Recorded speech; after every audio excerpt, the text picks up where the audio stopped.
One of the most debated topics in Elden Ring lore is what makes an Empyrean? Are they born or chosen? There's a lot of discussion about this everywhere. Reddit, YouTube comment sections, Discords, etc. So in this video, I'm going to show you the two arguments of the conversation, their general ideas, and where they got the information from. But do note that this video is not to tell you which one is true or which one is it you should believe in, because honestly, no one truly knows. And what you want to believe is entirely up to you. I'm just here to show you the in-game references being used so you can make your own headcanon about it. And if you want to know my opinion, I think it's both. I'm trying to stay as neutral as possible. Now I'm going to be playing the entire scenes of the important NPC dialogue that associates with the two theories, so that nothing is cut out from the context. There will be timestamps that you can use to skip those dialogues if you've heard them before, and I'll do my best to explain both sides of the topic as well as their counter arguments.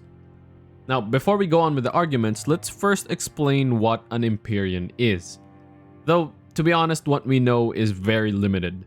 But what we do know is that Empyreans have the capacity to become a true god and be able to take over Marika's place as either the vessel of the Elden Ring or just a new god in the lands between. The debate though is the criteria to become an Empyrean, because among all the demigods we know, there are only 4 or 5 Empyreans depending on how you see the Gloam-Eyed Queen, and they are Queen Marika, the Gloam-Eyed Queen, Ranni the Witch, Melina the Severed, and Miquella the Unalloyed. And just to get this out of there, we also know that strength or power isn't necessarily the measure of an Empyrean, as we do know that General Radahn was one, if not the most powerful demigod during the Shattering, yet he is not an Empyrean. So yeah, what makes an Empyrean? There are a lot of ideas on what makes an Empyrean, but there are 2 ideas that rise above all the others. The first is that an Empyrean is simply a demigod or a god chosen by 2 fingers. And the second is that Empyreans are special beings born of a single god. We'll discuss both ideas, but let's start with the first one, in that Empyreans are chosen by 2 fingers. This idea came from a conversation with Ranni, which goes,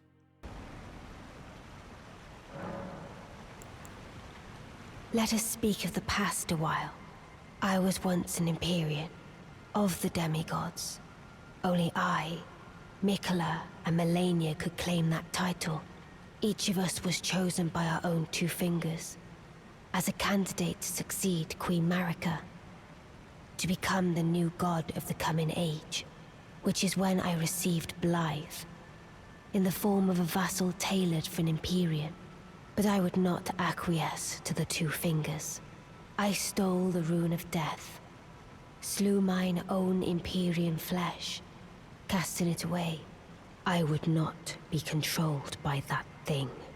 The 2 fingers and I have been cursing each other ever since, and the baleful shadows are their assassins. I turned my back on the 2 fingers, and we have each been cursing the other since. The baleful shadows are their assassins." As you saw, the most important bit was that Ranni mentioned that each of them were chosen by their own 2 fingers, which is what made them Empyreans. This is the main crux of the argument. The one thing confirmed in common with all the Empyreans thus far is that they're all chosen by 2 fingers, although we don't really get to see Miquella or Melina's 2 fingers unless you count the dead 2 fingers on the Divine Towers. The 2 fingers are usually associated with the Greater Will, but they're just agents of the Greater Will itself, so many interpret this as more of being chosen by an outer god. This is further supported by the fact that the Gloam-Eyed Queen was chosen by fingers as well, not necessarily the 2 fingers, because the Black Flame ritual simply says by the fingers, and thus is an Empyrean herself. But Malekith defeated the Gloam-Eyed Queen, so it may be that the Gloam-Eyed Queen wasn't allied with the Greater Will. So the fingers of the Gloam-Eyed Queen might be allied to another god. Another fact that supports this is that Marika is also an Empyrean, and she was also chosen by the 2 fingers of the Greater Will. Now, one of the assumptions here is that an Empyrean is simply like a status symbol given to a demigod or a god by an outer god, or in this case specifically, the Greater Will. Now, the counter argument for this actually made a new theory about Ranni that is fairly interesting but is rooted in a lot of speculation. The theory goes that Ranni was born from the amber egg that Radagon gave Renala. I won't go into details of the theory because I honestly don't know much about it, and I couldn't find the original post or the video for this theory, but I've seen a lot of fragmented comments about it, so I just pieced them all together. But I believe the whole basis of it is the secrets between Radagon and Renala, Ranni's Empyrean status, and the cutscene for the second phase where Ranni's spell emerges from the amber egg. But the theory basically is trying to prove that Ranni is born from a single god, which is Radagon. Whether this is true or not, well, that's up to you. If you do believe it though, then Ranni, Miquella, and Melina are born from a single god. But there's nothing proving Marika and the Gloam-Eyed Queen are born from a single god. There are also arguments that the two fingers are basically the agents of the Greater Will, which means Empyreans were chosen by the Greater Will. Does this mean that Empyreans are beings chosen by outer gods? If that's the case, how about Mohg, who was chosen by the Formless Mother but didn't become an Empyrean, and required Miquella, who was already an Empyrean, in order to ascend to godhood? His omen blood isn't really a problem either because both Melina and Miquella are also cursed, yet they are Empyreans.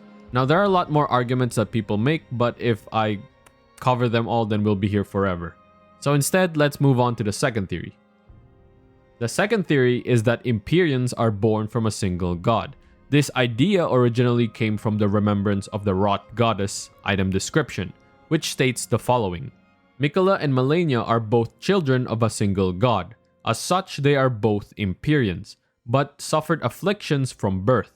One was cursed with eternal childhood, and the other harbored rot within. There have been arguments about the grammar here to further push the fact that being born from a single god is needed, but English isn't my first language, so I'll leave that for someone else to cover in the comments down below. However, an additional conversation in the game that supports this idea was from Gowry. Queen Marika and her king consort Radagon were blessed with twin demigods, and Melina was one of them. She was born an Empyrean carrying the Scarlet Rod. An Empyrean is no mere demigod. In the age of the Elden Ring and Queen Marika, the precious Empyrean was born, a new god to forge a new order. Since Melina fought Radahn and the great scarlet flower blossomed in Aeonia, I have dedicated myself to her and to the resplendence of the Order of Rot, the cycle of decay and rebirth. He mentions that Melina was born as an Empyrean, meaning it's something that they are born with rather than it just being a status symbol of sorts. He even drives the idea that an Empyrean is no mere demigod.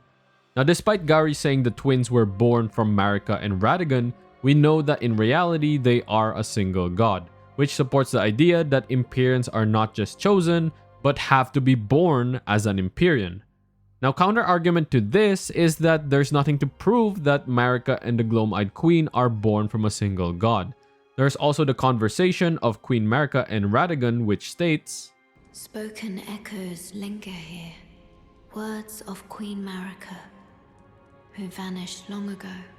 If you wish, I will share them with you. In Marika's own words, O Radagon, leal hound of the Golden Order, thou art yet to become me. Thou art yet to become a god. Let us be shattered, both. Mine other self. Meaning Radagon may not have been a true god yet when Melina and Miquella were born, but this is also nullified by the fact that Renala and Radagon's children were demigods, and we know for a fact that Renala is not a god, so Radagon must have been. Another argument is to debunk the earlier theory that Ranni is born from the Amber Egg. and instead is a true daughter of Rennala and Radagon, meaning Ranni is not born from a single god but is still an Empyrean. But that's about it. It goes deeper than this, but I think this is a good stopping point before we get to like very crazy ideas already. Now, as I said earlier, there are a lot more conversations and arguments for both sides, but in my opinion, these are the ones that people argue the most over, whether what is real or not. But now that you have the ideas from both sides, you can probably make your own assumptions or just go with my own personal opinion that it's just both. Empyreans are born a special kind of demigod and are chosen by an outer god. In any case, what do you guys think? Are Empyreans born or chosen? Or both? Let me know in the comments down below, and please make any discussions down there civil, or at least try to be civil, please.